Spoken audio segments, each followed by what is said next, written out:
years ago, I went on a journey to try to figure out why so many fantasy books and movies and even video games kind of seem to miss the mark.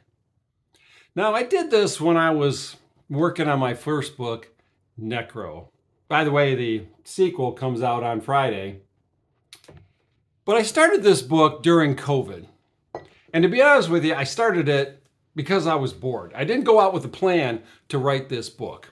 I was bored. There was no restaurants open, the theaters weren't open, there was just nothing to do.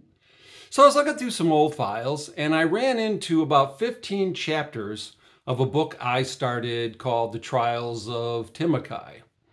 And I read through all 15 chapters and I remembered that I quit writing it the first time because, well, it just wasn't very good. I didn't like it. If I didn't like it, I wasn't even going to bother sending it to test readers because if I don't like it, no one else is going to like it. But as I started reading, I went, at the core of this, there's a good story. There's a really good story. I'm just not telling it well. So then I went on a search, a self-discovery. What was it about the way I was telling the book that wasn't any good? That made me stop writing, that made me think, I don't like this story. And in the process, I discovered a lot of things that are in a lot of stories that I think really kind of need to go away. And I want to share that with you today, what I found while I was writing the book and why I took those things out of my book. And I think it ended up with a much, much, much better story. The first thing is a little bit of an author's peeve. I originally wrote the book in omnipresent, which basically you're watching it from the outside, like it's a movie screen, and you're describing what you see. You're omnipotent. You know what everybody thinks, you know what everybody's doing, you know everything about everything. And I just found that I thought that was kind of trite. And I didn't really enjoy the book very much. So I changed that. And originally I went to first person. That's always kind of an interesting thing to do. You tell the book through the eyes of one individual. So I decided to pick Timothy, who's the main protagonist. And he starts out as a younger boy in the school. And it's not really a school thing. It's more of a training montage. But he starts out there. And I wrote the chapter, and then I thought, well, wait a minute. Wouldn't it be interesting to tell this book from his mother's point of view, who is the queen? Wouldn't it be interesting to tell the whole story from her point of view? And so I wrote the chapter all over again from her point of view. I read the first one, I read the second one, and I liked them both. Both of them were intriguing. So then I thought, wouldn't it be interesting if I told both chapters? So I told the first chapter just the way it was, through Timothy's eyes, through the person having to go through the agony that he's had to go through right in the first chapter. And then I told it from his mom's point of view, right after. And then I got the idea, wouldn't it be interesting to be constantly telling the story from the person who is affected by that part of the story the most? And so as I went along, every chapter had its own narrator. Every chapter became different. It was described differently, and because it was always from a different point of view. And immediately increased the interest of my book. But I knew there was more. I knew I had to keep thinking. Now, in the original, I had a McGuffin. Okay, now if you're not familiar with that term, I know a lot of you out there who are watching this today probably are, but a McGuffin is that thing that if the good guys can get it, they win. If the bad guys can get it, they win. Or if the good guys can destroy it, the bad guys will be wiped out. And it's in a lot of things. Now, I'm going to bring this up I am a Lord of the Rings fan, so please don't get on me about this. I have the books. Well, I don't have the Silmarillion, but I have the first 4 books. I read the first 4 books. I've seen the movies. The Lord of the Rings movies were good. The Hobbit, not so much. But I'm a fan. He's a great writer. However, The Ring is a McGuffin. I mean, let's think about it just for a minute. Pull yourself away from being a Lord of the Rings fan. I'm a Lord of the Rings fan. Pull yourself away from being a Lord of the Rings fan for just a moment and think about it. You are the most powerful being in all of Middle-earth, and you make something that's this big, that if something happens to it, if it gets destroyed, you die, and everything you've ever built dies with you. And so the whole book, or at least the Lord of the Rings book, not the Hobbit, but the Lord of the Rings book, revolves around the good guys trying to destroy this ring and the bad guy trying to get this ring. That doesn't really make a lot of sense, to be honest with you. It didn't make a lot of sense to me because, let's face it, let's go look at World War II. The Germans built one of the most powerful battleships ever built, the Bismarck. And it did some damage, not as much as you think it would have, but it did some damage. And of course, the Allies destroyed it. However, that was a big deal. They made a movie about it, Sink the Bismarck. They made a book about it, Sink the Bismarck. They did a lot of things. There's been a lot of documentaries about Sink the Bismarck, but it didn't stop the war. Hitler didn't die when it was destroyed. It was just they lost a very powerful weapon. The Germans lost a very powerful weapon. And that was it. It was a weapon that needed to be destroyed by the Allies, but it didn't end everything. Now, I had something like that in my book. I had a stone that was controlling Timokai's father, one of the greatest necromancers of all time. And the Mocs were using it to control Timocus. And if they could destroy the stone, the Mocs wouldn't have that power anymore, and Lord Timocus could be free of their control. And I hated that plot. So I got rid of it. Now, another thing I noticed in my book was that I had serious good guys and serious bad guys. They were all good. Timokai was all good. And the Black Arts were all evil. The Mocs were all evil. And I'm going to be honest with you, I think that's a little boring. Because in a group, especially a large society, not everyone in that society is good. Not everyone in that society is evil. Even in races that seem bloodthirsty, there's still voices of reason within them. They still have reasons why they're doing what they're doing. So I had a species called the Mocs, and they can, through the power of their voice, manipulate your motivations and make you do things you don't want to do. And they were the quintessential evil. They were just bad to the bone, period.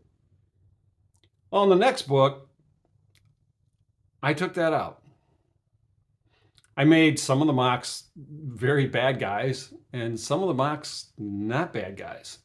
As a matter of fact, as I went on, one particular Moc, which was High Priest Zillus, ends up being one of the good guys. And I think that that ambiguity adds a lot to anything, but especially fantasy, where good guys aren't always good guys and bad guys aren't always bad guys. And there's times when Timokai, my protagonist, does some pretty dark things. And he even realizes after he's done them, it's like, wow, what have I done? That doesn't mean it stops him from doing it again in the same situation.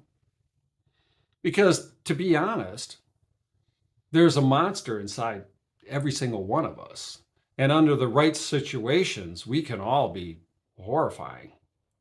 And the best we can do as people is just to make sure that we're not going to be a monster today. Today I'm not going to be a monster. Today I'm going to be a good guy. And sometimes we can just roll those out and those days just keep going on. But then sometimes you can do something dark. And that was a very important thing to add to my book. And I think an important thing to add to a lot of books. I'm going to go back to Lord of the Rings. I'm a fan. Don't come after me. The orcs. They're absolutely, there's nothing redeemable about them. They're just horrifying. They're just horrifying bad guys. They're always bad. They're always going to be bad. What if they weren't? What if they did have reasons for what they were doing? Maybe in this struggle, they weren't the ultimate bad guys. They were fighting for land that they needed, for resources they needed to protect their families. It would suddenly take on a whole different story.